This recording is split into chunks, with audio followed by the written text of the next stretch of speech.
Kejaksaan Agung menerima penyerahan para tersangka dan barang bukti dari Barreskrim Polri terkait kasus pembunuhan Brigadir Nofriansyah Yosua Huta Barat atau Brigadir J Rabu 5 Oktober.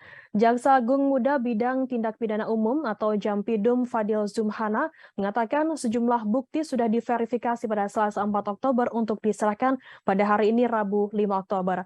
Ada dua berkas perkara dalam kasus tersebut. Yang pertama yakni tindak pidana pembunuhan berencana pasal 340 KUHP dengan 5 orang tersangka. Kelimanya yakni atas nama Ferdi Sambo atau FS, Riki Rizal alias RR, Richard Eliezer alias RE, Kuat Maruf alias KM, dan Putri Chandrawati alias PC. Sementara kedua yakni obstruction of justice dalam penanganan kasus tersebut dengan 7 tersangka.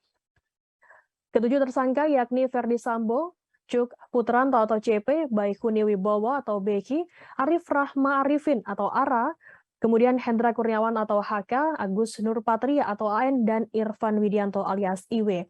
Tersangka diduga melanggar pasal 49 jangto pasal 33 dan atau pasal 48 ayat 1 jangto pasal 32 ayat 1 nomor 19 tahun 2016 Undang-Undang ITE.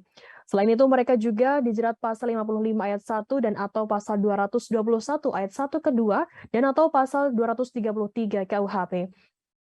Ferdi Sambo ditahan di Makobrimob, sementara RR dan juga KM ditahan di Rutan Barreskrim Polri, sedangkan Putri Chandrawati ditahan di Rutan Salemba, Cabang Kejagung RI.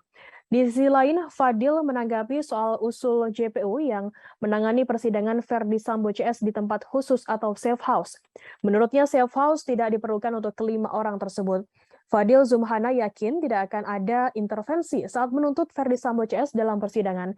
Sementara itu, saat penyerahan tersangka kepada Kejagung RI, tampak Ferdi Sambo mengenakan pakaian tahanan warna oranye. Ia juga sempat mengucapkan permintaan maaf dan penyesalannya yang membuat Brigadir J meninggal dunia. Dalam pengakuannya, ia tersulut emosi dan amarah karena peristiwa di Magelang. Namun Sambo tak merinci lebih detail terkait insiden tersebut. Di sisi lain, Sambo menyatakan permohonan maaf terhadap pihak-pihak yang dirugikan yang terdampak perbuatannya di kasus pembunuhan berencana terhadap Brigadir J. Saya lakukan semua ini karena kecintaan saya pada istri saya. Saya tidak tahu bahasa apa yang dapat saya mengungkapkan perasaan, emosi, dan amarah akibat peristiwa yang terjadi di Magelang. Kabar yang saya terima sangat menghancurkan hati saya. Saya sangat menyesal. Pak, santai dong, Pak.